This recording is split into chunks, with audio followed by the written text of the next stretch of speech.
Yannis Pappas. Yeah. When you all tucked up in the day belong, and the news online going on and on, what's right and wrong, and there's something up. Now here comes a great kid you know you can trust. From the true who's who, to the news and cameras, to the fake politics and the propaganda. Yeah, this kid screwed in, got a lot to say. Oh shit, it's about to be a long day. It's a long day. And you can't kill Yanni. Yanni's like a cockroach. I come back, I'm a Greek. We don't die, baby.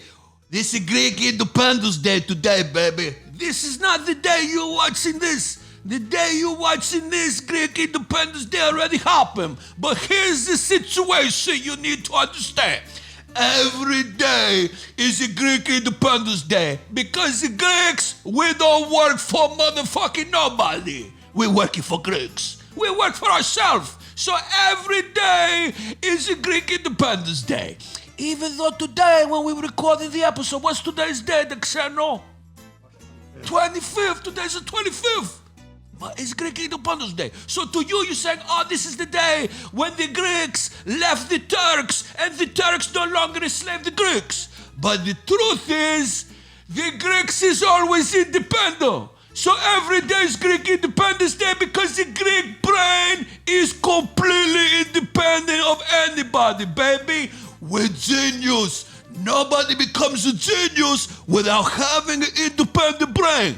So the brain is always independent. So every day is Greek Independence Day because we don't work for anybody. I have my own restaurant. All the Greeks, we have our own business. We don't fucking work for nobody, baby. I don't even pay taxes.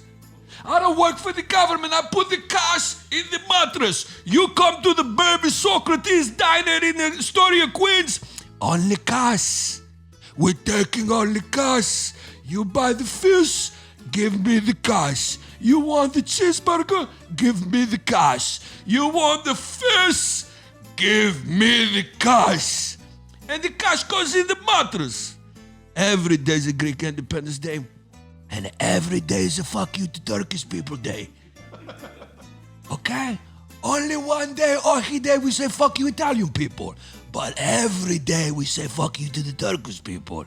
Because Turkish people tried to enslave Greek people for 400 years. This is something black people didn't understand. Greeks, we're brothers with you. We also been slaves to these people here. 400 years the Turkish people is keeping the Greeks. They try. Just like they try to take you. But what you did, black people, you create the music. You be singing behind the back. You go, Jubilee, Jubilee, coming soon, coming soon. And the Greeks is still dancing too, baby. Behind the back, they can't take a Greek culture. When we kick out the Turks, we kick all the Muslim shit out. There's no mosques in Greece. They go. You go to Greece, you say no, nothing. We don't even have hummus. We took the hummus and we kicked out the hummus too. We said to the Ottoman, get the fuck out of here, baby. And also, your food, take the baba ganoush with you, malaka. So happy Independence Day to the Greeks. We had to start that episode off with a little Mr. PANOS here. He is the first character that Yannis had, which had the popularity here. Is people coming to see Yanni to do the... granted, I had to do some Greek shows in front of grandmothers and children and priests, but I met my wife during one of those, so, it equaled out. Is that right? I didn't know. Yeah, no, Greek shows are the absolute worst. Don't book me for any. If you want me to do them and it's through your church or there's going to be a bishop there, $20,000 is my personal appearance fee, and I don't take drachmas, and I don't take your yaya's pasticcio. As you can't just say, hey, can we do half price? And then my yaya cooks the best pasticcio that she'll bring for you. No, I want 20 grand up front and I want a car waiting for me afterwards. So after I bomb, I can just get out and leave the church. And I do not want to perform underneath a picture of Jesus Christ ever again. Do you know how many times I've done Greek shows on the fucking altar? Can you guys can I do a show that's not where there's a picture of Jesus behind me, or that's not in a church gym, or when I look out into the crowd, I don't see 3 people with priest collars on and 2 yayas and children running around? Is that possible? But I did meet my wife at one of those shows. So what can you do? So shout out, Jesus made that happen. Jesus made that happen. Jesus Christ, who only cares about the Greeks. That's why you have the Easter and the Greek Easter, okay? The Easter that comes before the Greek Easter is just a dress rehearsal for Jesus to do the main show, which is for the Greeks. So he runs through it with the regular people. Okay, you put me up, hang me up, put the nails in, then I raise, good show. Now let's start the real show. Good practice. It's like a preseason. The regular Easter is like a preseason for the real Easter, which is a Greek Easter, where we go with the condos and we go outside and we march around the block with fire. And if you're not a Greek, you go, what's happening? How come there's 100 people outside my house with the fire? Are the Cossacks coming? Who's invading? Is Game of Thrones shooting part of the movies? Oh no, it's Greeks on Easter walking with a fire. I mean, if you look outside your window on Greek Easter and you live by a Greek Orthodox church and you see 300 fucking Greeks walking with fire, following some guy in a robe and a hat, you're going, what fucking century am I living in? And I'll tell you which century you're living in. 300 AD, because that's where the Greek church is. Hasn't added a thing or subtracted a thing. Are you kidding me, dog? You gotta write some new fucking material. You ever go to a black church? You don't even, I would love to do a reality show where you take a Christopher Hitchens or Ricky Gervais level atheist and make them sit through a Church of God in Christ ceremony and see if those motherfuckers don't tap their foot at least once. Tap their foot and feel the Holy Ghost for at least 14 seconds. Because let me tell you something, my old college roommate, his father, obviously he was black. His father was a pastor in the Church of God in Christ. His grandfather was a deacon, or what? A bishop. I'm sorry, bishop in the church. So I went there once. I think it was for his grandfather's funeral, if I remember correctly. We went to the church, and dude, they have a full band with drums. When you add the drum, I mean, let's just be honest. The black church is the minor leagues for R&B singers. That's, you know what I mean? You're never going to hear about a Catholic deacon putting out an R&B album. I mean, you know, or a Greek Orthodox priest going, because they all sound like they got a stuffy nose and a sinus infection. They're like,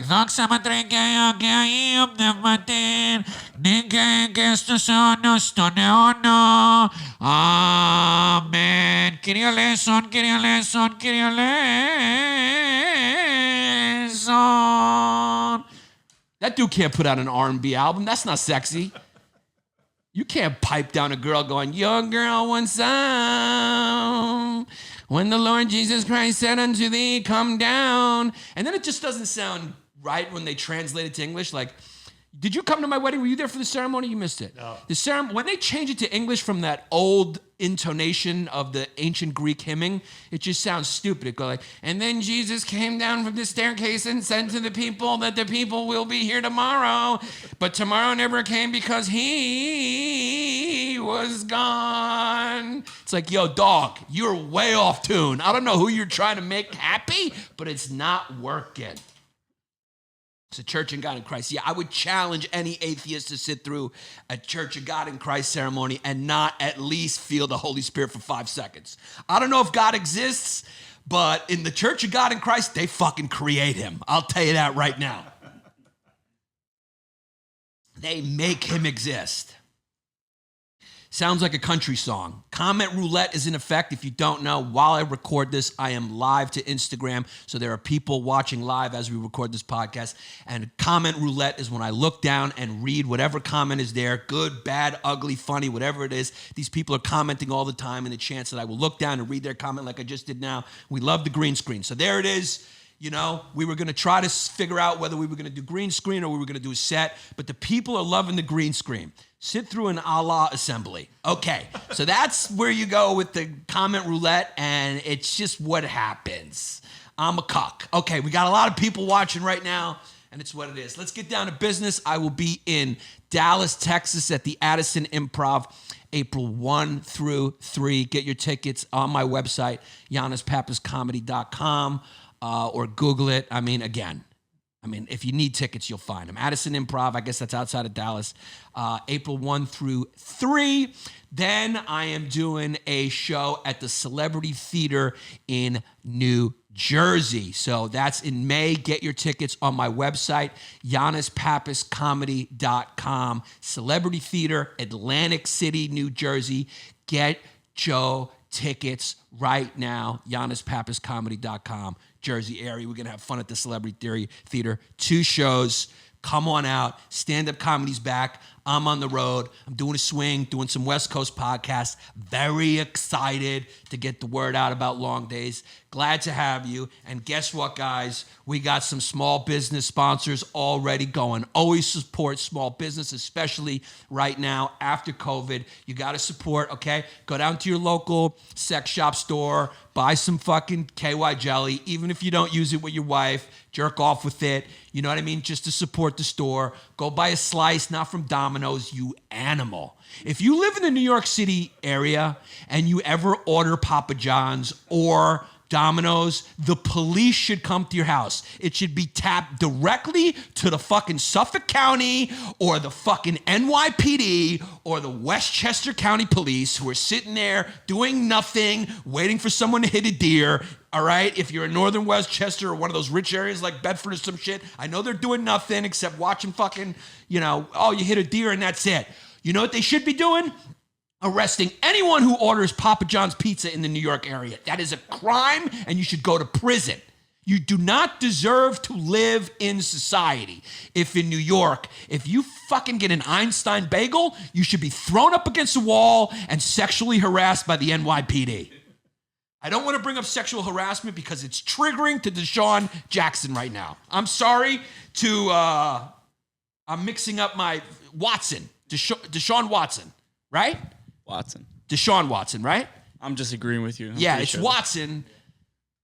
Drew is scared to talk because the fans ripped him up in the comments, but that's just how it goes, Drew. You came in on a cappuccino and you were ready to go. Hey, well, I gave that Bill Burr thing to end the show with, and that was good. Drew has been crushing for the Long Days Potty. Those clips, Drew does all the clips. Follow Drew, Drew_films. Drew is the man. But it's Deshaun Watson, right? He's got 16. Yanni, is New York really a shit show as a result of Corona? No, it's great. Everything's open. People are partying in the streets. What are you talking about? Of course it's a fucking shit show. There's people walking around naked with machetes, okay? I had to fend off 3 zombies just to get here, okay? Bill de Blasio is raining fucking red sickles onto the people. Instead of rain, it's just communist sickles that are raining down. All right, brother, New York is under siege by a bunch of red commies led by the big commie himself, stretched out Fidel Castro. His name is Bill de Blasio, brother. He lives in City Hall, and his whole family is like the Saddam Hussein family raining down communism on New York, brother. You cannot have a liberal mayor in New York. I don't care if you're the most liberal person in the goddamn world, brother. Even liberals know that. That's why they voted in Giuliani twice before he went crazy, brother. That is the best mayor you can have. I'll switch to fucking Sean Terry since I'm fucking talking about New York. I mean, what the fuck does that guy, what the fuck does that fucking rattlesnake chaser fucking know about New York? All right? Here's the fucking deal about my fucking city. This is Sean Terry, lad of 14. All right, I'm a fucking firefighter. The thing that I know about this fucking city that even liberals know is in New York, you have to have a fucking conservative mayor. This is a fucking business town. This town didn't get fucking big on hippies like San Francisco. All right, we don't got fucking tech geeks walking around in campus shoes with fucking bags, drinking fucking boutique coffee. Okay, we drink fucking Sanka here. We fucking drink Sanka. Your grandmother gets a fucking pot of Sanka, I pours it out. Everyone's father here is a fucking firefighter. Every single fucking person born in New York has a firefighter who's a father. Literally. Yeah, I got fucking Pete Davidson's life story working for me now. We're fucking firefighters here. Everybody fucking who works in New York has a fucking, we got a fucking Johnny Pump is our fucking son, is a fire hydrant. We grew up swimming in a fucking fire hydrant. We don't go to fucking pools. We fucking swim in fire hydrants. So here's the deal. The perfect fucking mayor in New York is a guy right before he goes crazy. You want to get the guy who's fucking all right, look, he fucking put the mafia behind. That's not my business. I'm not talking. Okay, the mafia did a lot of good things for the fucking neighborhood. Okay, nobody was fucking running around stealing things. There weren't fucking Chinese carrying bags of fucking empty bottles. I'll tell you that right now. Fucking Gotti was around. Fucking Bensahurst. You didn't see fucking old Chinese women with a fucking bag, okay, with a fucking stick and holding 2 fucking bags like it's a fucking recycled dumbbell. She got a fucking recycled dumbbell. She got a stick. I can fucking do deadlifts with the fucking thing. I saw her walking the other day and said, hey, baby, how much do you fucking squat? She said 500 empty bottles. She said 500 fucking Poland Spring, 250 in each bag. So I tell you, with fucking the mafia, you didn't see any of that around. So they did some fucking good things also.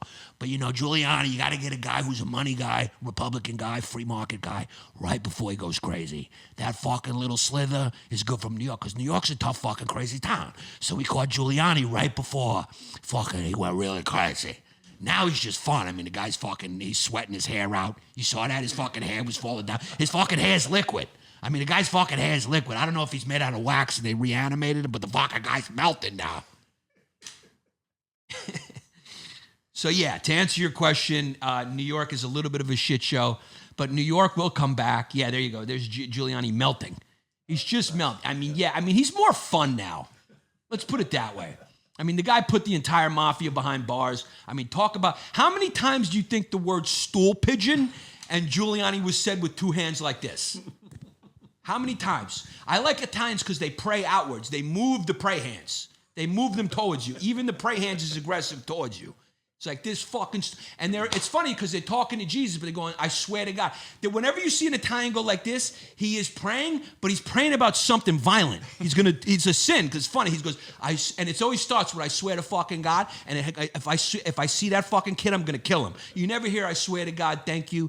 This, you only see this. I'm praying to, you know, this is I'm talking to St. Paul today. I just want to say for my mother, thank you for her lasagna on Sunday. So when you see Italian go hands up, that means he's very thankful for something. And the only thing he's thankful for is that his mom's basement is renovated and that the sauce is good and available on Sunday and that mom's still alive and her hands still smell like garlic. Because part of the secret of the sauce is that the hands are never washed and they smell like garlic. Right, Jesse? You're fucking half Italian, half Jew, right? Absolutely. Grandma's hands, you cannot let her wash your hands. If you see your grandmother go for the fucking sink to put soap on them, you go, Ma, leave those fucking hands alone. I'm an Italian kid. You know, there was a lot of Italian kids during Corona who would say, when they were watching the CDC talk, or Fauci, that little pipsqueak fucking doomsday munchkin, they saw him talk and say, hey, everybody social distance and wash your hands. There was a bunch of Italian kids going, fuck you. You stay away from my grandmother. She's not washing her fucking hands. I don't care how much Corona's out there. That hands is a special ingredient to the fucking Sunday sauce. The gravy that my fucking mother makes the best fucking sauce. Are you kidding me? Fucking Giants, mother sauce. The hands are important. They smell like garlic. Don't let no fucking antibacterial get on my fucking grandmother's hands or I'll fucking go around and start killing people. That was half Sean Terry, half Italian. Because the Irish is more fucking, the Irish kind of come a little more mumbly. And the Italians come a little harder. But if you ever see a guy praying like this, Italian, he's praying to kill someone. You're never going to see someone going like this and go, I swear to God, those are the best lasagnas you could ever have. No, he's going, I swear to God, if I catch that guy with my sister again, and you know what I'm talking about, you know whose, I'm fucking blowing up the whole neighborhood. Get them out of my neighborhood. Italians want everyone out of their neighborhood at all times. I bet you if the aliens showed up in Italian neighborhoods, they would go, get the fuck, and start shooting at the UFO. They take baseball bats. They come out in wife beaters and baseball bats. Get the fuck out of my neighborhood. Go fucking fly over there. You're not going to fucking hover around my fucking neighborhood. You try to talk to my sister? I mean, Italians, does anyone want to get people out of their neighborhood more? I guarantee you, even the delivery guys who have to deliver in like Bensonhurst where there's still Italian hubs. I bet you even the Amazon guys are like, Jesus, I got to get out of my neighborhood 50. It's like, I'm delivering this package to your house. Leave it over there. Leave it at the fucking edge. You leave it right there, fucking Sheepshead Bay, and I'll fucking drive to get it. Get the fuck out of my neighborhood, fucking Amazon. Did you see when the Black Lives Matter kids went into Dyka Heights? The video of that? Oh, yeah, they came out with bats and shit like that. Yeah. Yeah, you can't, there's certain neighborhoods like Howard Beach, you can't really even try to protest against. I mean, the counter protests will be ugly. It's just a bunch of guys. I mean, Italian kids love bats. Don't they? Love bats. Come see you in a different way. They come see you in a different way with a bat. I come fucking see you in a different way. Get the fuck out of my neighborhood. So, Deshaun Watson, right? Did you pull that up? He has 16, sweet 16. I think it's up to 16. Deshaun this. Watson, he's been accused of sexual assault. 2 days ago? God damn it. Wait, 2 days ago? Yeah, the 14, lawsuit, right? 14, dude. Ready? No, 2 That's days like ago? a whole cheerleader squad. No, it gets better. 2 days ago, 14. 1 day ago, 16. Yeah, it's So like that means every in day 2 it's going days. up. Dude, Deshaun Watson's cases are like the corona spike in Miami. It's just going up, dude. I mean, Deshaun Watson's is like fucking Tesla stock right now. If you were to get in on how much Deshaun Watson, how much money he's going to lose in this lawsuit, you want to get in now. And whoever was in early, God bless you, because you're going to make a lot of money. Because Deshaun, I mean, here's the deal. How many allegations would you guys say is where you like 100% believe that it happened? I know the press goes about 2 or 3. Harvey Weinstein. Harvey Weinstein's probably got thousands. I mean, Jesus Christ. But I would say, because I know like the press nowadays and cancel culture, they'll go 2 or 3. It's like 2 or 3. If you get one, they wait, and then if they get any, even if it's like the most tangential, like even the Brian Callen, he had one. He had that one girl who said she was like auditioning for a role in this thing, and they definitely had sex or something, but she said he like forced her, and then so that was one. And then they were probably sitting on that till they found like that one girl who was like, he came in to try on clothes, and then like he tried to say something to me in the dressing room or something, or he pushed up on me in the dressing room, and some other girl was like, he was rude to me or whatever. So they just wait for anything else. They're like, was he rude to you? Okay, that's 3. Well, that's what makes the Woody thing interesting, because it's just one. It's just one. Yeah. Well, 2 if you include his wife. What about His current wife. What about Aziz? He just had one bad date. And Oh, dude, Aziz was laughable. He got screwed. The crazy thing about Aziz was like, that was like, he should sue for that. Going like, I don't want people knowing that I like to fish hook girls. I mean, don't get me wrong. I'm happy that I have that information, because is there anything funnier than thinking about a squeak that looks like Aziz trying to fish hook while he's going from behind? I mean, but I should know that, and his parents should know that. Okay, his parents were already disappointed enough that he became a comedian and not a doctor. Okay, because when you're South Asian, you tell your parents, hey, mom, hey, dad, I'm going to be a comedian. They pretty much are going like, I'm not going to do the accent. I'm not going to do the fucking accent. I'm putting myself on notice. Indian immigrants don't sound like that. Okay, if you go into a motel, Indians have not dominated the motel industry. They have not dominated some of the 7-Eleven industry across the country. They have not dominated some of the bodegas in America. I will not fucking say that. I will not, okay? If you immigrate from India and you come to America, you sound just like this. No accent. So I won't do the accent. But if you tell your parents who fucking came here, who escaped Pakistani mujahideen and escaped a caste system, okay, I'm sorry, I'm putting myself on notice. I'm doing stereotypes, whip myself. I apologize.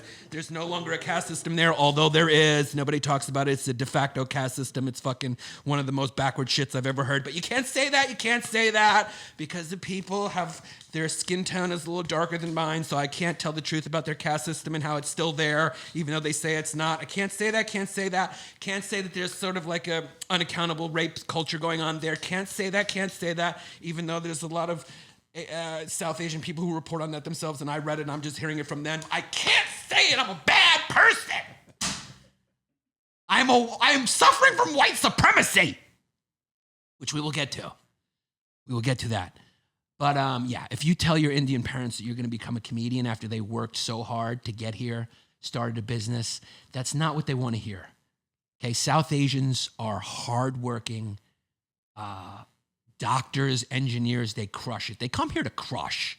They don't come here to go, I'm going to go stand on a wood plank and tell people about my day. So that was when Aziz's parents saw that article, that was the second most disappointing thing they found out about their son. The first being that he became a stand-up comedian. That is a fucking disgrace. Well, all his brothers and sisters, I don't know if he has them, they're all doctors. I guarantee you I've been to a dermatologist who was related to him. These are compliments. Okay, that's a compliment. Can we talk anymore? Can we just fucking talk? Or can I not talk because I am a white supremacist? Yanni whipping himself like the dude in Da Vinci Code. I've never seen Da Vinci Code, but I assume Tom Hanks whips himself. Some other guy whips himself. Okay, Tom Hanks was patient zero for Corona. Do you remember? He was like one of the original, people with Corona that anyone cared about anyway. People were still scared. I'm sure there was about 5,000 people who died, in Mississippi and the Bronx, but that doesn't make the news until Tom Hanks has a 99.7 fever, and then the news has to show up. Which of your characters do you like portraying the most, or lets you go off the rails as much as you want? Maurisa. But it's kind of like in today's world, is it illegal? I don't know. Am I going to go to jail for doing that now? But I do it on patreon.com/Yanni Longdays. Maurisa, Mr. Panos, those are weekly check-ins from those characters, and I will only do them from now on. No more of this bullshit.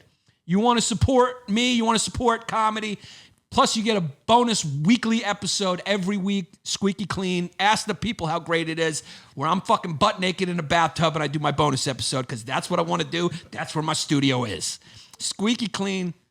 Every Wednesday is a bonus episode. So if you love Yanni Longdays and you're hungry for another episode, tune in to patreon.com/Yanni Longdays and get yourself your second episode on Wednesday and all the character piece check-ins. Right now, Justin Traeger is killing it over there. The first Justin Traeger video, people are loving it. It's only exclusively available right now at patreon.com/Yanni Longdays. He is the 45-year-old TikTok star. Ask them for this week, do they want Sean Terry or Luke St. Simon? Yeah, do you want Luke St. Simon, Sean Terry, whatever you want. Just who knows what's going to happen? Who knows? I do enjoy Derrick. He's fun. Because, the guy's, it's fun to just try to think like a guy who's just could drop at any minute from a crystal meth overdose. Which is basically our country right now. Our country is basically could drop any minute of an overdose. So, white supremacy is what I want to talk about today because it's everywhere. White supremacy is everything is getting blamed on white supremacy. Even if you're on Twitter, by the way, Twitter is just like the best place because it's funny. This is what I wanted to talk about. Is this guy? There was 2 mass shootings back to back. I don't even pay attention to mass shootings anymore. How wild is that? That's like when Michael Jordan was playing or Kevin Durant or LeBron, but more so like LeBron or Kevin Durant or even Steph Curry and the amount of threes he's hit. There comes a point where you just stop paying attention to his stats because his stats are going to be at least 4 threes made, or with Michael Jordan, at least 28 points. You don't check in anymore. You just assume that Michael Jordan's going to give you 28 or Kevin Durant's going to give you 26 to 28 or Steph's going to give you 3 to 5 trays. You just assume, so you don't check. That's how I feel about mass shootings. When I heard there was a mass shooting, I just rolled over and went back to bed. It's just another day in the fucking land we call red, white, and blue. If you go to America, okay, there's just a chance you're going to get bucked. When you go to the supermarket, dog, you just don't know, which aisles are safe or not. Okay, can we at least designate certain aisles? If we're not going to take any precautionary measures whatsoever, and if you say anything like that, do they go crazy? Don't even touch it. Don't even touch it, brother. Okay, If I need to get that medication, I want it behind a counter with a guy with a lab coat and a prescription from a doctor. But if I as so need to show an ID to buy a tank, if I as so much need to show my ID and have a mental health check to buy a fighter jet, you're infringing on my freedom and my Second Amendment, brother. It is my right to own my own militia at any time that I want. I mean, if we could just find a way to have some uniform kind of like, to just make it like, okay, you know, we know who has the AR-15s. Like, you can track my Tesla, but you can't track the sales of these things. I mean, what did he have? He had like one of those semi-automatic joints. If you're plucking off 10, 20 people at a time, you shouldn't be able to do that. You should be able to get like one or two before somebody can tackle you. We need a pregnant substitute teacher to be able to at least have a chance while you're plucking somebody else to jump on your back. Okay? And I know when you say this, the fucking right just starts calling you a cock, and Antifa's gonna fuck you in your ass, and you're gonna wake up and there's gonna be 15 people crawling on your back, and USSR is gonna get back together and invade your living room. It's like, that's the thing, dude. There comes here should be the law. The law should be, if you have enough artillery that would be able to put up a substantial defense against Russia if they invaded your living room, that may be a little too much. If you were able to maybe hold off Russia for 10 minutes, that may be a little too much for a private civilian to have unaccounted for. I am pro-gun. I'm pro-Second Amendment, but I'm also pro-gun control. In the same way, I'm pro-speech, but you can't walk up to me and say, there's a murder over there. Go jump in the water, and then I jump in the water and there was no murder in there. See, it's called, Oliver Wendell Holmes in the Supreme Court said that's the limit on free speech. You can't yell fire in a crowded movie theater. It has to be regulated. You know what I'm saying? Like, you can't just say whatever. You can't go up to an old lady and tell her she's fat and ugly if she's fat and ugly.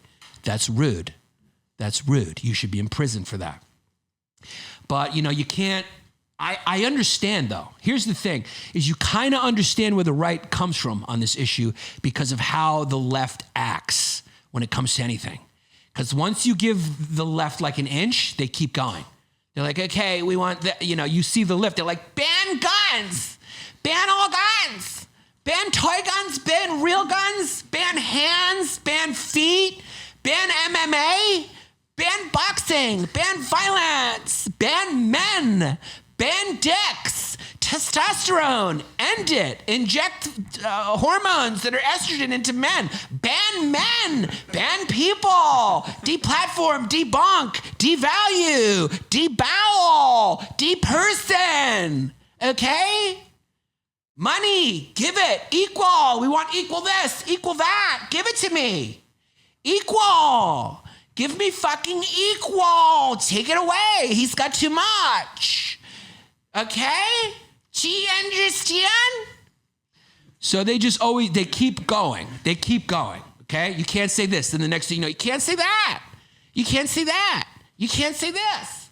So I kind of understand why they would be trepidatious when it comes to coming to the negotiation table about some sort of uniform gun control without loopholes, these gun show loopholes and all this shit, because they're afraid the left's just going to keep taking your guns. And that's a legitimate fear. Hey, you don't want the government having all the power. It's nice to have a little balance. And it's also nice to be able to defend your home.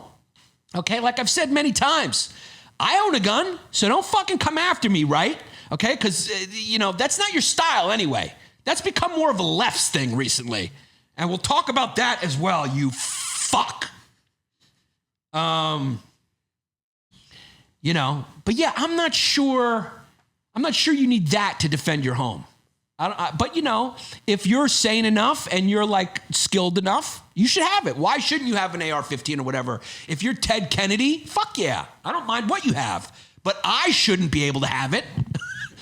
Okay? I want these two. Drew should definitely not be able to have it. If you walk into my house and I can see your full ass in underwear and you got unlaced Yeezys on, you should not be allowed to have an AR-15. Okay? You wouldn't even be able to run to the crime scene because your pants would fall down. I did skip a hole in the belt today. You skipped a hole in the belt, and you are not prepared for. If anything goes down, bro, me and Jesse are out of here. That's why people that wear stuff like this have guns. Exactly. Yeah. People who dress like that usually shoot this way. So it's a thing. It's a thing nobody wants to talk about because everyone's scared about the extremes are carrying the day. As always, if you look back at the way it used to be, go do your research. Ronald Reagan, all these people believed in gun control. Even the original founding member of the NRA believed in gun control. Yes, the NRA is also a lobby group that's powerful and, propagates and buys politicians, of course. But it's an indication of how the fringe elements of both sides have taken over the party, have taken over the conversation via digital media. Because it used to be that you would have these conversations and there would be these sort of nuanced negotiations and gray zone compromises. But those don't exist anymore because somehow the pop mentality and the spokesmouth for the left and right's positions has been taken over by the craziest person on the subway car.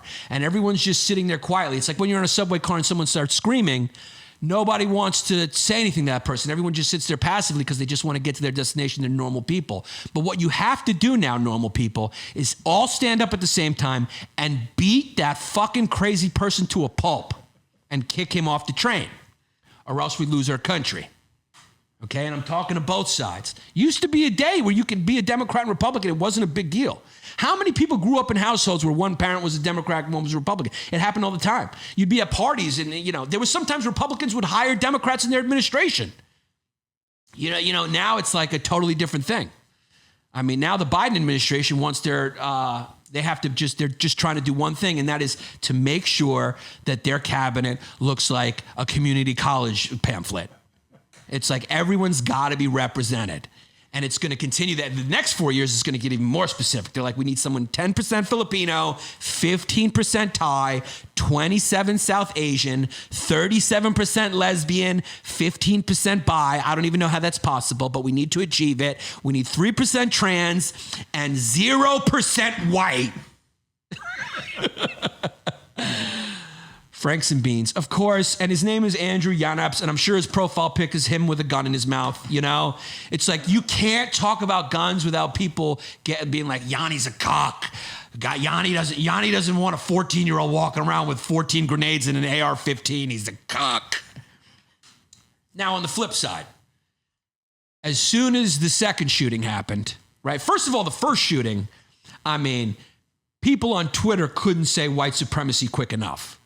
As soon as we found out that, 6 out of the 8 Asians, 6 out of the eight people he killed were Asian, it was like, it's gotta be Asian hate.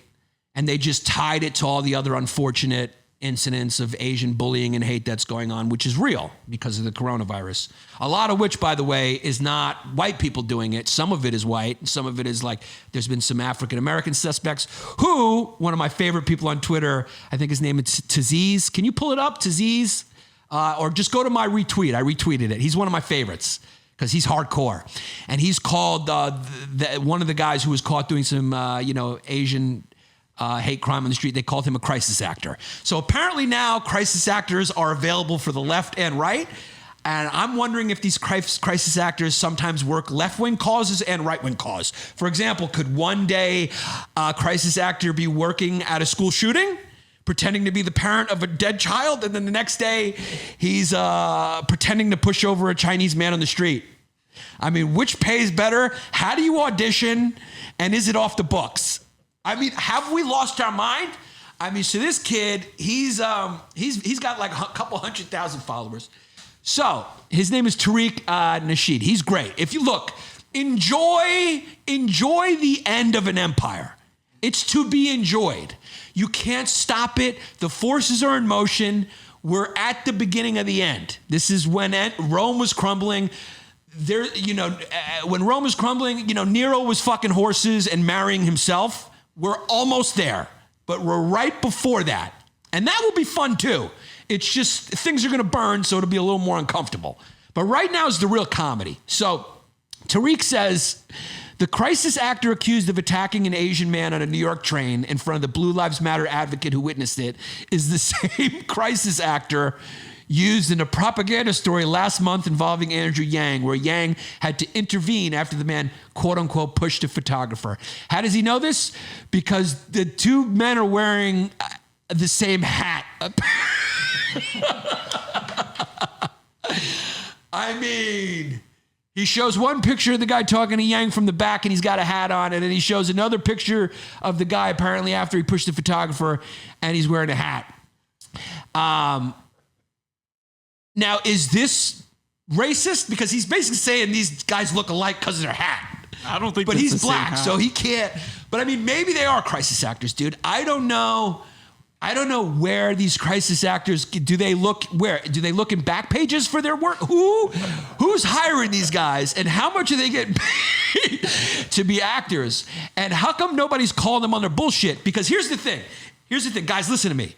If you're a crisis actor, you're obviously not a great actor, right? Because that's probably, if there is crisis actors, that's probably like the open mic scene of actors, because the real actors are like doing real jobs, right? They're working on real shows or whatever. Nobody's watching those shows, but at least they're on them. Now, the crisis actors are doing this real world shit.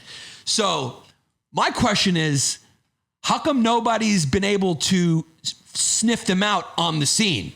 Because their acting skills probably suck. Like, he probably went up to Andrew Yang and said, hey, man, he was trying to remember his lines. He's going, hey, man, come on, man. What the fuck was my line again?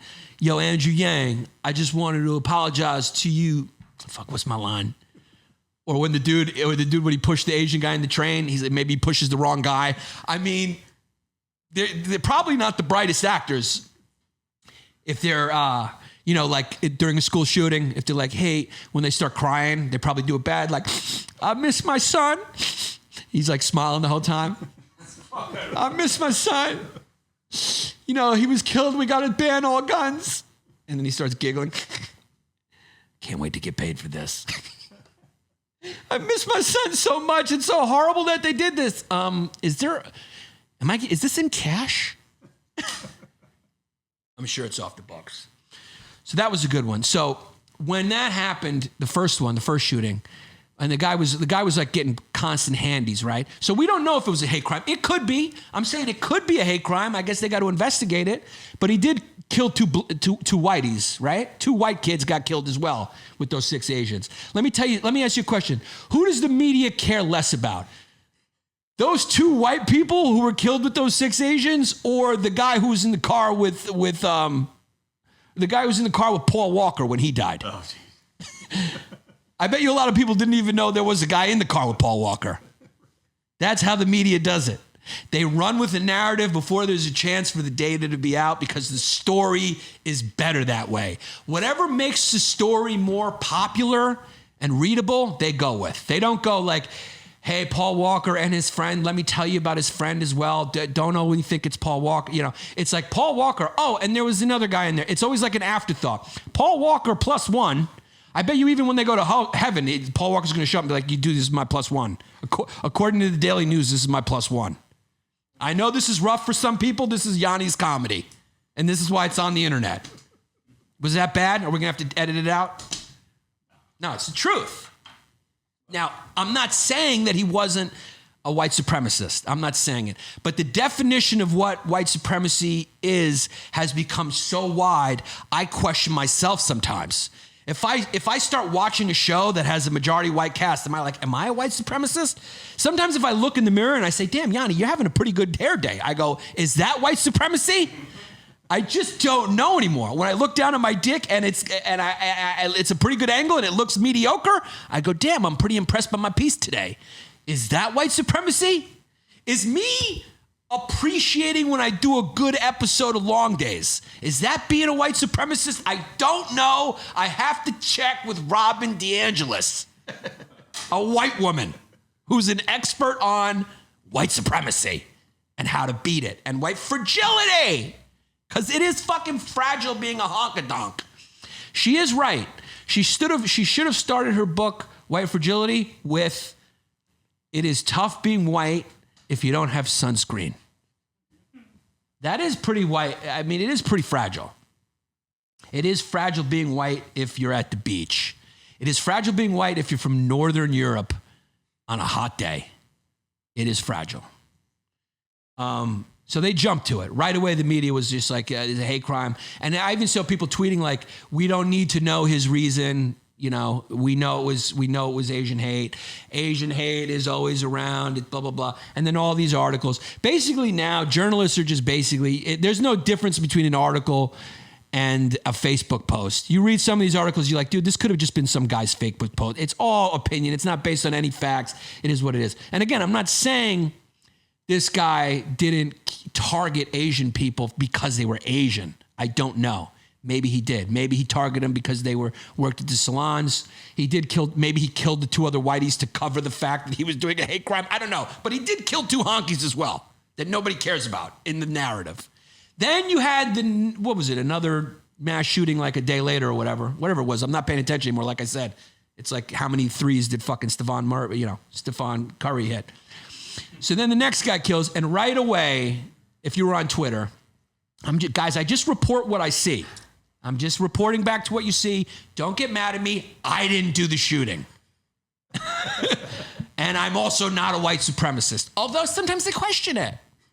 Okay? Sometimes they question it when I put pants on. I'm like, is this a European invention?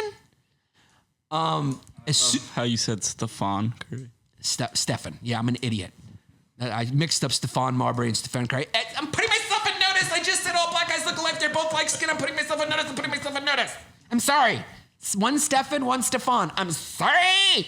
And I am on fucking notice. So then it's a long day today. Oh, yeah. So then the next shooting happened, and it was right away on Twitter. It was like, they were going white guy. It was like, there's a white supremacy again. And then it turned out the kid was, he was Muslim, right? He was Muslim and he killed all white people. Yeah, can you look that up? Make sure, or else we'll edit this out. No, it was a Muslim kid. The shooting at the supermarket in Colorado. It was a Muslim kid. Yeah, and his Facebook post talking about like Islamophobia and people hating Muslims and all that stuff. I think I remember, right? Yeah, what was his name? If his name sounds like you could have read it on the back of a taxi, it's a good chance he's a Muslim kid. Then there was a debate if he's white or not. You see any of that? Yeah, is he white? I mean, according to me, he's white. If your hair moves when the wind blows, you're white. I don't care how dark your skin is. And I'm talking to you too, Indians. And I don't mean Indians like Native Americans. So what's his name now? I'm looking forward here. I just want to hear you guys try to pronounce it. Yeah, especially me. Tariq Chabalhamo. So he turned out being a Muslim guy. And then a few people I saw retracted and said, I assumed it was because they do so much. I was wrong. He wasn't. But there's no calls for the media on this one going, oh, my God. And then there was where the Muslim guy shot up that gay club. What is his name? All right. Oh, yeah, that could definitely be on the back of a taxi cab. Hold on a sec. Let me just say this real quick. Can you, excuse me, sir, can you mind slowing it down? I am late for the flight, but I'd like to live to get there. Is that racist or accurate? I mean, if you live in New York, obviously there's a lot of South Asian cab drivers, okay? That's the thing. When I've had a lot of black friends, and they've even laughed at this when they say it's hard to catch a cab, and I say I know it is hard to catch a cab if you're black. That is true. I've witnessed it. It does seem racist, but I don't know if that's something you can blame on white people. When's the last time you saw a white taxi driver? I'll tell you when. Yeah, I never have. I'll tell you when. It was 1973. It was a movie directed by Martin Scorsese. They don't exist. Have you ever gotten to a cab and a guy was like, what's up, dude? Yeah, you like Dave Matthews? Fuck yeah, you like Dave Matthews, bro. Where you fucking going, dude? Yeah, man. Fuck, dude. Have you heard the new Megadeth fucking touring again? Fuck yeah, dude. You want a bowl? You want to smoke a fucking bowl, dude?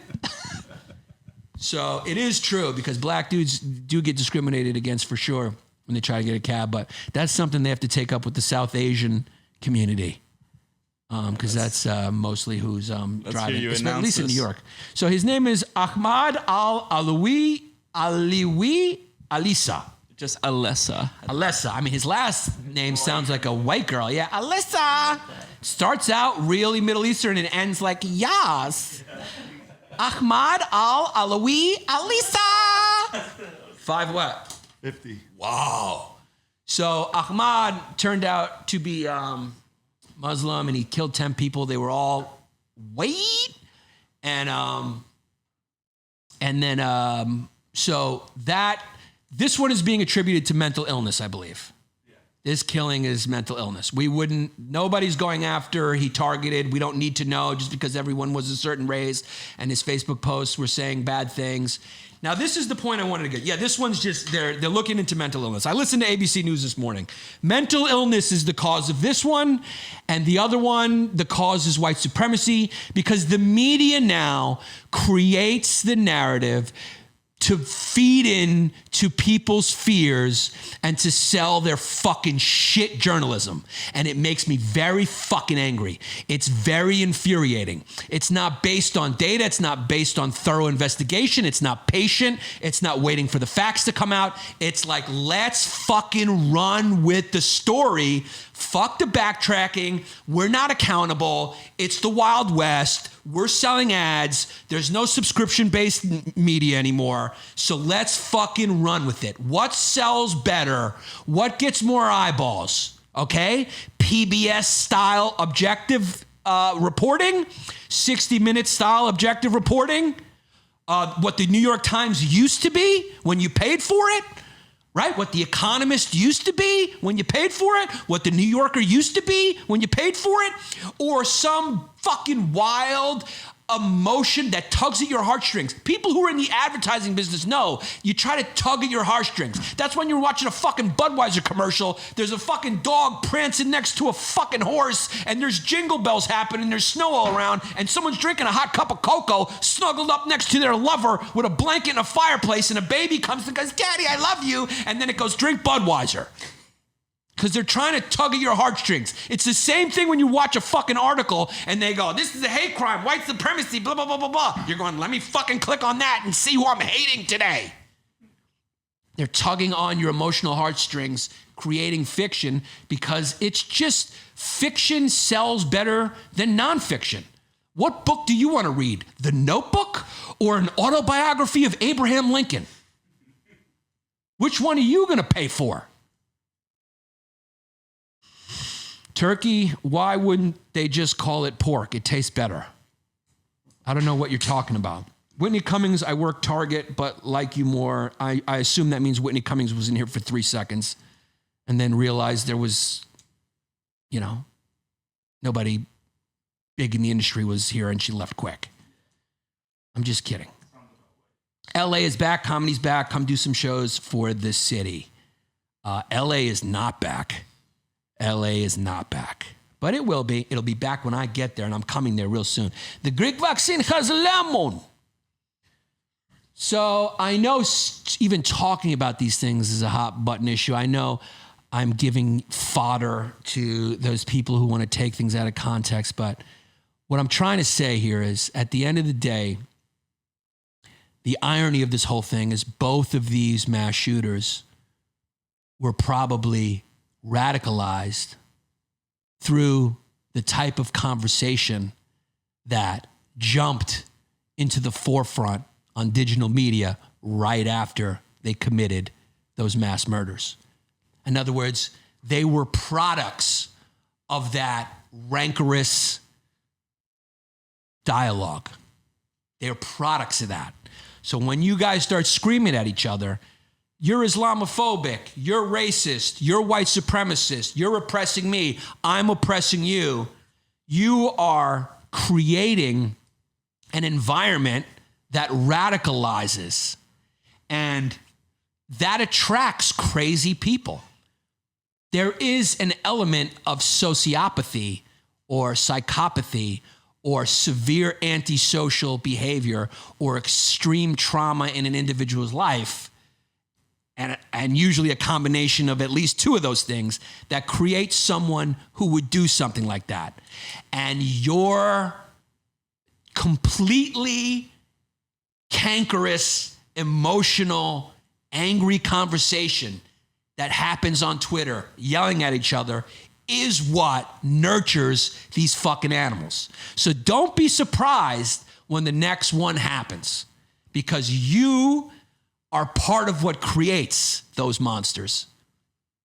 So if you want to know, like, why is this becoming an epidemic in this country? Is it access to guns? Maybe a little. Is it a lack of background checks for mentally? Maybe a little. There's a lot of factors. There's never really a one-pronged cause when something is so complicated. But probably one of the biggest causes is how cantankerous, is that even a word? Cantankerous? Let's just see if I bat it above my level right there. How horrific the dialogue has gotten, and how angry it has gotten, and how extreme it's gotten. Yeah, cantankerous, I nailed it. Yeah, I'm a smart kid. My parents' education didn't go to waste. By the way, speaking of education, I think it's Oregon or Oregon State is being sued by families of students because they want some of their money back from the tuition because the kids were not on campus. So they believe a lot of that money for tuition that goes to campus activities or whatever, or, in-person expenses should be refunded because the kids were mostly online. And Oregon, I believe it is, if you can double check. Oregon right. State University. Oregon State University is defending themselves vigorously, saying that not only do we have those same expenses, but our expenses increased because of the digital capability we needed to incorporate into our learning. We needed additional technology to be able to do these things virtually. Here's the deal. You should be suing the university for convincing you that your kids should be going there. Here is the deal. Make no mistake about it. If you are not majoring in pre-med, STEM, coding, computer science, or any of the sciences, I said that with STEM, didn't I? Then don't go to college. Okay? Tell your parents to give you that 5 to 50 or 100 grand, whatever it is, and start your own fucking business. Start an app. Figure it out. A podcast. Pay for views. Pay for views on YouTube. Start a brand. Figure out what you're selling. Is it a shirt that's really malleable? When you move, I'll buy it. If you get in my fucking Instagram feed if you get in my Instagram feed and you convince me that t-shirt will hide my dad bod, I will buy it. Put some money into marketing. You're wasting your time. If you're not studying computers, medicine, engineering, one of those things, what are you doing at school? You're reading? Are you reading The Prince and the Pauper? Are you reading Catcher in the Rye? Your parents are paying $50,000 a year for you to read Sophie's Choice? Watch the movie. Meryl Streep's in it. It's better anyway. Who's going to sit around and read 4,000 pages of brilliance when you can watch fucking Meryl Streep talk about how much she hates Donald Trump in a book? She doesn't. It's one of the greatest performances of all time, one of the greatest books of all time, but you can read it on your own time is what I'm saying. You got a hard on for Chaucer? Pick it up yourself. Okay, I like Chaucer, but the rest of the world is a little bit more into Jake Paul right now. And you know what? Jake Paul makes a lot more money than anyone who's teaching you Chaucer. So what are you going to school for? It's a waste. It's an absolute fucking waste. Learn how to work a camera. Become a podcast producer. All right? Or have an opinion and have a take. Have a take. Buy some sneaks with that money. Buy some fucking sneaks with your stimmy when it comes in. You know what? Catcher in the Rye. I almost feel like Holden Caulfield has kind of taken over. That's everyone's just kind of calling everyone fake and phony, and everyone really is fake and phony. It's a very immature society we live in right now. Jay Leno, he's on his apology tour. I don't know if we spoke about that before the podcast or now, but he's apologizing. for all his Asian jokes over the years. I mean, it's so funny how you apologize for shit a long time ago that you wouldn't have apologized for. Is he really sorry? That's my point. When Tiger Woods apologized, was he really sorry? Would he have apologized if he wouldn't got caught? So then what's the point of the apology? If everyone knows the only reason you're apologizing is because there's pressure to apologize, is it really an apology? When your girlfriend goes, say sorry, you cut me off, you were looking at my girlfriend for too long, you were making me feel uncomfortable, say sorry. Do you mean it when you say sorry? Okay? Or were you just checking out her friend because her friend has a fucking fat ass? If you were sorry, why weren't you sorry before you did it? But you apologize, she knows you don't mean it, her friend knows you don't mean it, and when you jerk off to her friend later, your dick knows you don't mean it. You say sorry to get it over with. Yeah, it's bullshit. All apologies are bullshit. Unless the person cries and offers to get whipped. Then I believe you, Jay Leno, or offers to give up their money. Jay Leno, like I said, Mark Ruffalo, Jay Leno, give up. You have a lot of cars. Give those cars to go to Indonesia and give all those cars to the poor people of Indonesia.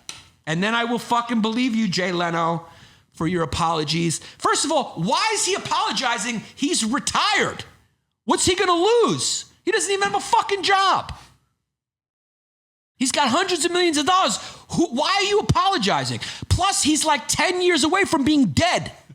What do you care? You won. Take the money and fucking die.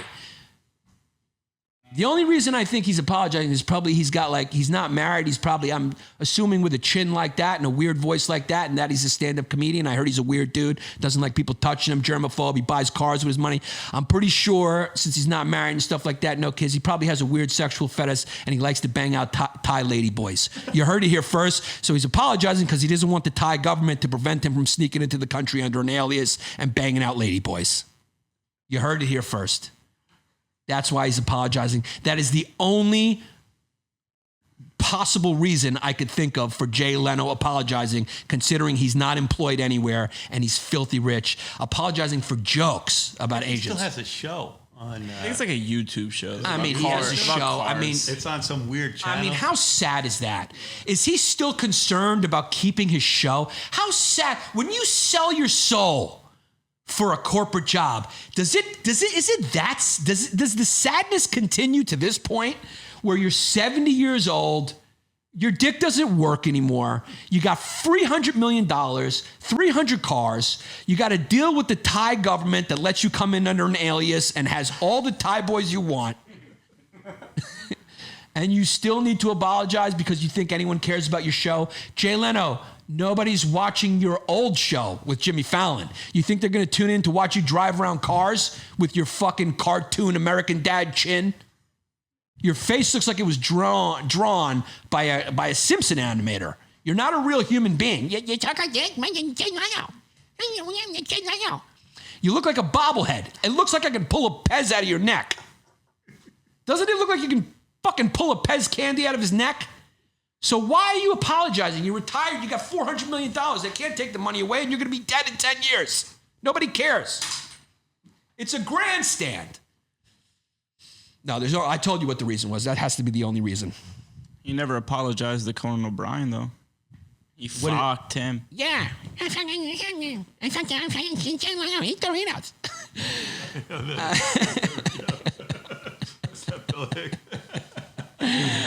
Yes. How do you think we did on that race conversation? That's touchy stuff. Oh, yeah.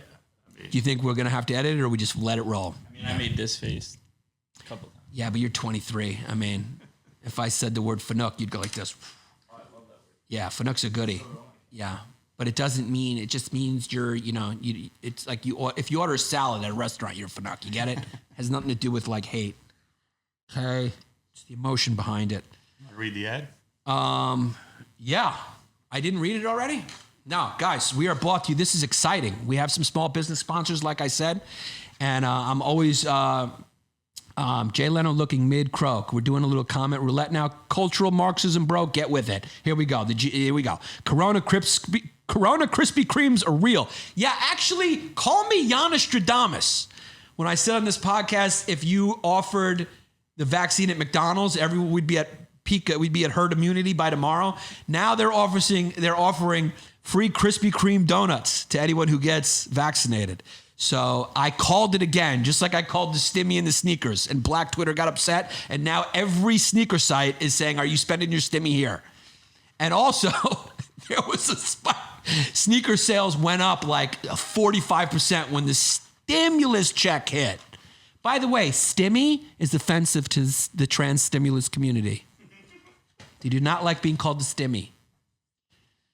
Okay, Yanni would love to get my Bay Ridge restaurant a partnership. The boys, go to patreon.com/Yanni Long Days.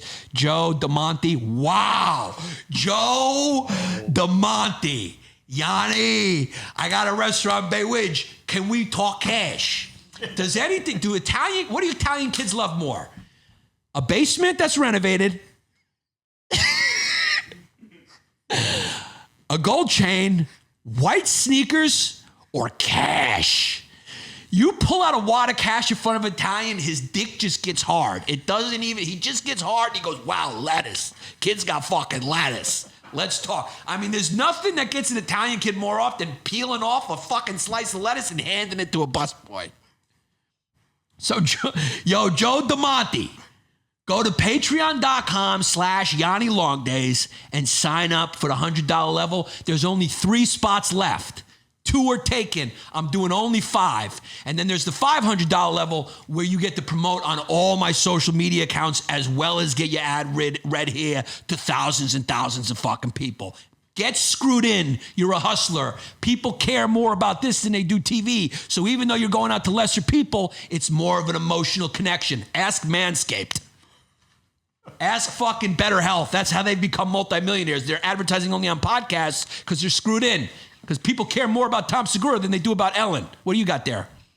Blue Chew?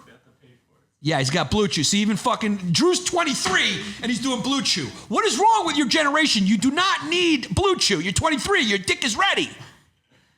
It's when, you want to, it's always for the first time. We got to get you. You got to get a good impression Drew, for the first time. I got to get you as far away from Jersey as possible. Jersey's like a condition.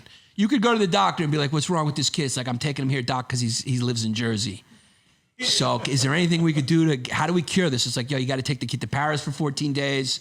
You got to take him. You got to culture this kid a little bit. I'm like, yeah, he came in here. His belt doesn't work. I mean, his pants are below his ass. He's got Blue Chews in his pocket. Yeah. I mean, the kid walks in with a Nike hat. I mean, the kid is fucking Jersey to the fucking bone. I mean, the kid fucking puts onions on his Gold Rush sandwich at Roy Rogers off of Exit 67 where he fucking smoked meth. Gold chains. Yeah, he's got gold chains with a cross on it. I mean, here's what it is. This Drew's father, firefighter. Fucking hero. Salute. Mother, love his mother. You come from a good family. Brother,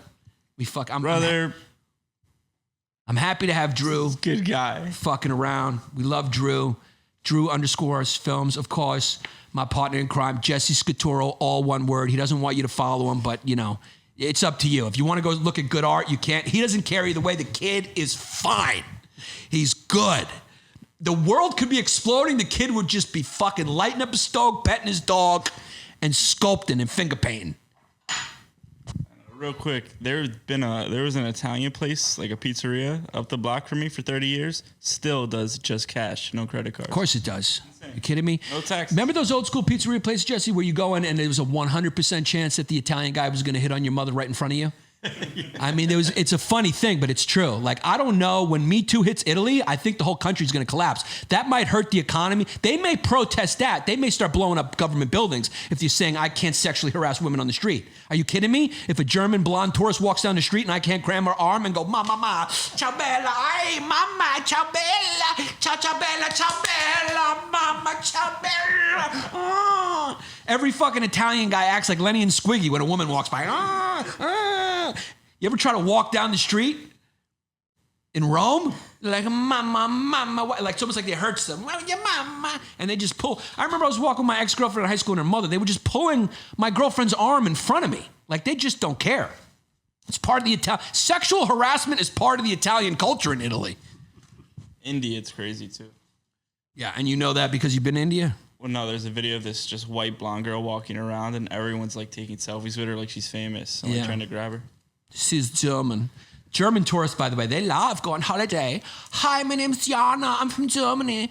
And I'm here. I'm going to Greece. I love Greek boys. Yes. Hi, I love it. And black guys too. I goes au pair. I was an au pair in America and Maryland. I fucked 16 black guys. That's a year we go and we do a semester in America. But the real reason is, wow, we don't really have black guys except for Milli Vanilli in Germany. And Milli Vanilli is only one left. The other one killed himself. I mean, imagine killing yourself just because you got found out that you were not singing those songs. Yeah, and then the Milli Vanilli is funny because one guy killed himself because he was depressed. You know who Milli Vanilli is? Yeah. Yeah. They had some good songs too, but they weren't their songs. It was just like some fat studio singers who had great voices who were singing, "Girl, I'm gonna miss you. I knew it from the start you would break." Are you kidding me, dog? My first 3 heartbreaks at camp, I was listening to Milli Vanilli and also Lady in Red on fucking repeat. I was a fucking bitch from the beginning. I kiss a woman, I want to marry her. I am just too emotional. Wait, they did that song, Lady in Red? No, that was he's dope, by the way, that guy. Lady in Red, but it was the same era. You know, that was when I was in camp. I was a young kid, and you were kissing girls and slow dancing like this. Slow dancing like robots. Remember your first slow dance? Arms completely extended. Yeah. And then I remember the first girl I asked out, I was dancing like this, and I just looked up. I was like, "Do you want to go out with me?" Which is funny to ask a girl if you want to go out with me when you're at camp. We're already outside. We're living outside. Where am I supposed to take her? I should have said, "Do you want to go in with me?" And I took her to the canteen and got her some bug juice. If you didn't go to camp, you don't know what bug juice is. For some reason, they call it bug juice, but it's just fucking sugar water fruit punch. Why did they call it bug juice? Is that because mosquitoes would fly in that shit? I finger popped my first girl in fucking camp, and I didn't know what I was doing. I was just going like this with it. How old? Like, what was the Because it was oldest you before were the at internet, camp? dog. We had to learn things in magazines. I didn't know what I was doing. I know when you were 4 years old, you were watching fucking some French guy jackhammer a girl, and so you were an expert on it. But we didn't learn. I didn't even know you were supposed to pump till I was 15. I thought you were just supposed to plug your dick in like a Tesla charger. No, like how and nature does the rest of the work. How Mark Zuckerberg fucks. That's how you thought. Yeah, he shakes and shivers. No, I seriously, the first time I finger popped, I just put my hand in it and just went like this. I didn't even put my hands inside. I was just squeezing around it and twirling her hair on top. And back then, there was hair. We didn't have any manscapers. There was no Brazilian waxing. When we grew up, nobody had sushi and nobody was waxed. What an easy fucking life you millennials fucking have, and you still complain. We're a nation of bitchers and whiners. You guys get to eat pussy with no hair? No Are fumes. you kidding me? No fumare? No fumes. When I was growing up, I had to eat pussy underwater. In the bathtub, like a hippo. It's a true story. Because we all had so much hair. I'm sure, giving me oral sex wasn't good because we all had muffs, cuz. We had muffs. There was no Manscaped products back then. How easy these kids have it now, dude. Yeah, and the porn, you know what we had to go through to get porn? Man, you had to have one friend who had a fake ID or who had a father who didn't love him.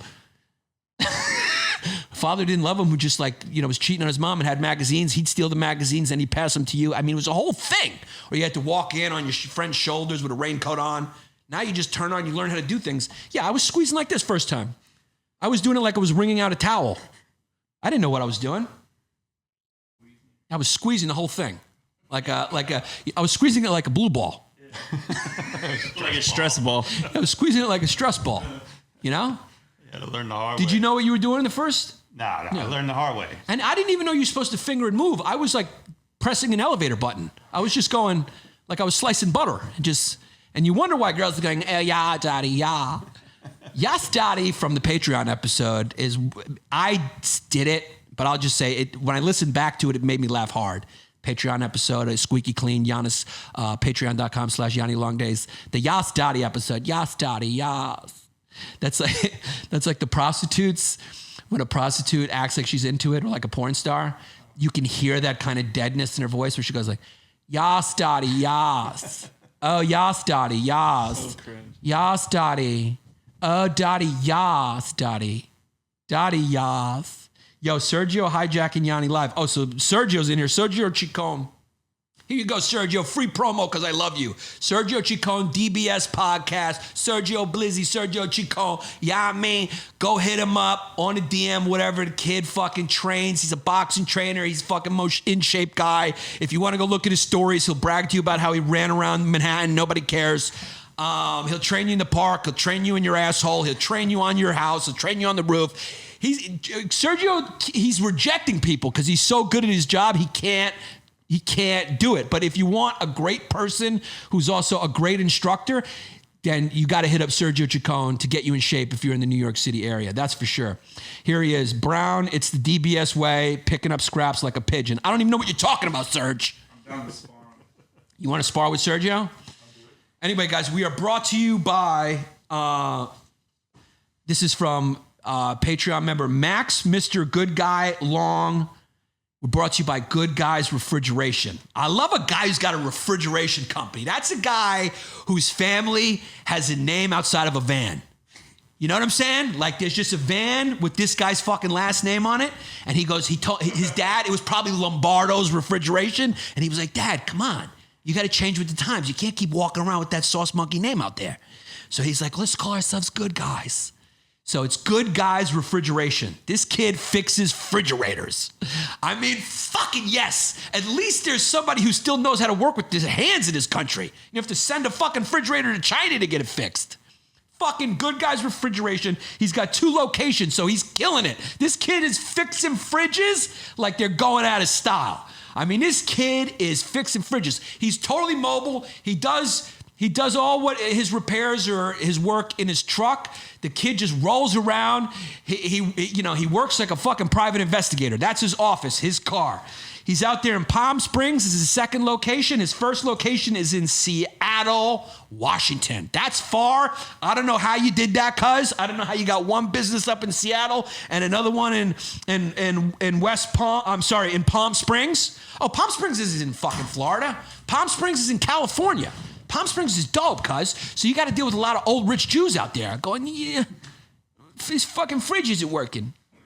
I tell you, Betty Davis was the hottest piece of ass in this town. So check out Good Guys Refrigeration. That's goodguyrefrigeration.com. Check it out, cuz he's got over 155-star reviews, a couple shitty ones too, because there's some haters out there. But all good reviews for this kid. He's grinding because he's advertising on the podcast. Good Guys Refrigeration out there in Seattle and West Palm. Hit him up if you got a problem, if you need a repair on your fridge, if you need anything. Good Guys Refrigeration.com. Mr. Good Guy. So check him the fuck out. And the other guy, we're waiting on his info. Jared Z from the Stink Box, Tallahassee, looking for that Yanni P to make me. So he's got a little business. Oh, his ad is in? No, Patreon names.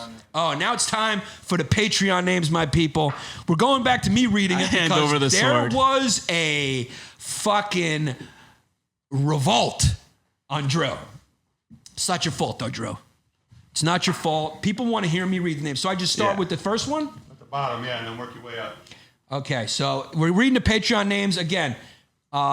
Patreon.com/Yanni Long Days. Join. You get a weekly bonus episode. You get all the character pieces at the $10 level. The $5 level gets you squeaky clean and all audio. $10 level gets you everything. And then there's a $20 level where I'm supposed to give you a personal video. I'll do that eventually. And then, of course, the small business sponsors at $100, $500. And the $1,000 is just fuck you money. If you got $1,000, I'll come jerk you off.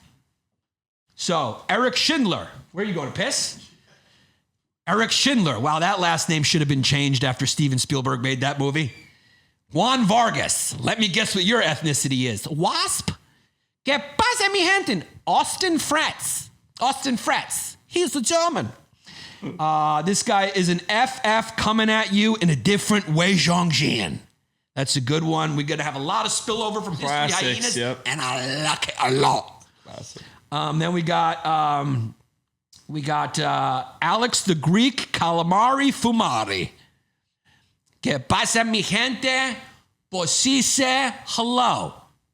Calamari, I guess maybe you're Italian. Ciao bella. I don't know how to say it. He would have said calamari. Yeah, then we have HBH. I mean, the guy's just an acronym, I guess. The guy is an acronym, or I don't know. Yanni's eyebrows make my peace frown. That's a goodie.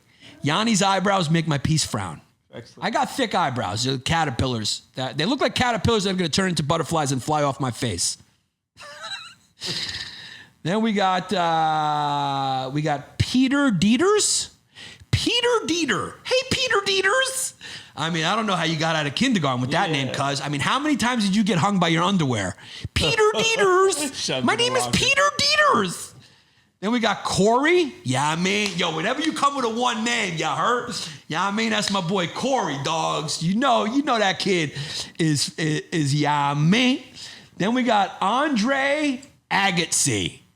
Now, you, my friend, are what we call funny. And for the History Hyena fans, did you hear that one? Andre Agassi. Agassi. Yeah. So there's a letter missing in that. I wouldn't be. Did you get it, Jesse? Andre Agassi? It's an inside joke? No, think about what letter would be missing from Andre Agassi. Yeah. That's what you call saying it without saying it. Yeah. Okay, then we got Melanie Sloan. Hi, Melanie. Hey, Mel. Hi. Melanie Sloan just sounds like a girl who, like, you try to break up with her and it would just take too long. She'd keep trying. Stop it, Melanie. It's over. Then we got Tennessee Long Days. Then we got this guy's name is great. Just a bunch of A's. Then we got Pixel Bit. And then we got Dana is not a girl's name, Horan. Then we got Tony shot my nut butter in Haybert's mouth and his throat And what? and his throat swelled shut Ferrucci. Can you do that whole one in one go? Yeah, it is Tony shot my nut butter in Haybert's mouth and his throat swelled shut Ferrucci. That's a goodie. Yeah. His name is not Haybert, it is James Mattern. And he is allergic to peanuts, yes. But don't call him Haybert anymore. He doesn't like it. Chris told me I'm a bad person. It's all my fault. Lauren Baker, Dr. D, Charlie. God, that name was funny. B Cheeks, Maurice's post-op Winky. That's good. Mason Doherty. What an Irish. Fernando, the Mexican salsa monkey. Jesse, I knew you'd love these. K-Rona. Were you there when I cracked open and cleaned out Aunt Eileen on the neutrals, a.k.a. Wei Zhangjian Costogian? These are all History Hyena jokes. Yeah. Cole, every time I peel my foreskin back, I got enough cheese to fuel Chrissy D's keto diet with ease. Udos. Rick Salas, ice cold beer here. It's a little Sean Terry shout out. Ice cold beer here. Ice cold fucking beer. Then we got a 2006 Ford Taurus for us. Then we got Jacob Hardy. Then we got Gabrielle. Gabrielle Velasquez. Then we got Jay Gonzalez, Bryce Lohman. Tuck it back, tape Chrissy Sack so Father Bill won't want to crack. Good. It's a real good one. But I think if he taped it back, Father Bill would want to crack it even more, maybe. Yeah. Oh, because if he taped it back, it might be blocking his asshole. Exactly. Yeah. This kid's smart. He must be an engineer. Perry, Michael Takis. Oh, God. I mean, what a Greek. If your name is Michael Takis, it's like a failed presidential nomination run. Reminded me of Michael Dukakis. Michael Takis. Sounds like he's just like a family friend who's a lawyer. Like my mom would be like, call Michael Takis. Did you call Michael Takis? He can help you. He has many friends in the entertainment business. I remember my mom told me I should model. That was the funniest. When Greek came like, Yannis, you should model. Call Jimmy Giannopoulos. You're a so beautiful person. You should model, Yannis. Why are you doing the comedy? Model. Don't they have models for people with one eye? I would be hot in the Cyclops community. Then we got Matthew Fitzpatrick. Get him a beer. Max Ostrowski. I mean, Max Ostrowski's an old school fan. Appreciate you. Been around. I recognize you. Forever Fumare. Then we got Corey Hilliard. Then we got Ewoking Dead. Love that. That's a good one. Then we got just a fumeless Arab. I like that. A fumeless Arab. Call Me Jess. COVID-19. Join the Patreon. Robert Miranda. Andrew Walsh. Andrew Walsh. Sounds like a bad guy in an 80s movie. Andrew. Anyone named Andrew. If you're a fun guy, you go with Drew. Anyone named Andrew just sounds like he's going to be a dick. That's why I changed my Instagram to Drew. Yeah, Andrew's a dick's name. Drew. Drew's a fun kid. Andrew sounds privileged dick. Yeah. Drew's more of a guy that, has fucking... We'll throw down. Yeah, has Yeezys on. And, of course, the great Leanne the Garlic Slicer. Why change your Patreon name when it's a home run Hall of Famer? Leanne the Garlic Slicer is back, and she is appreciated. Thank you for coming. Then we have Sero and Koo. And then how do I go to another page? Just do that. We'll do the next page next week. Okay, we'll do the next page next week. And I actually enjoyed you reading them better than myself, too. I think the fans probably enjoyed it a little bit more, too. I would say Drew. a lot better, but yeah. I don't know, yeah. But Drew's the best. Thank you, guys. That was a goodie. It was a goodie. Remember, patreon.com/Yanni Long Days for weekly bonus episodes every Wednesday of Squeaky Clean. That's me in my bathtub going wild. I even work it in there. I squish it around. I recommend you listen to it while you're in your bathtub as well. Light a candle, put on something scented, put on some music, get your groove back, okay? And also all the videos and character pieces, all bonus content. My Patreon is cooking. Ask the fans. Don't take it from me. Talk to each other. It's a community of long haulers back there. Become a long hauler. We're in it for the long haul. This is Yanni Long Days. Tell your friends about the podcast and make sure to always keep your ass squeaky clean.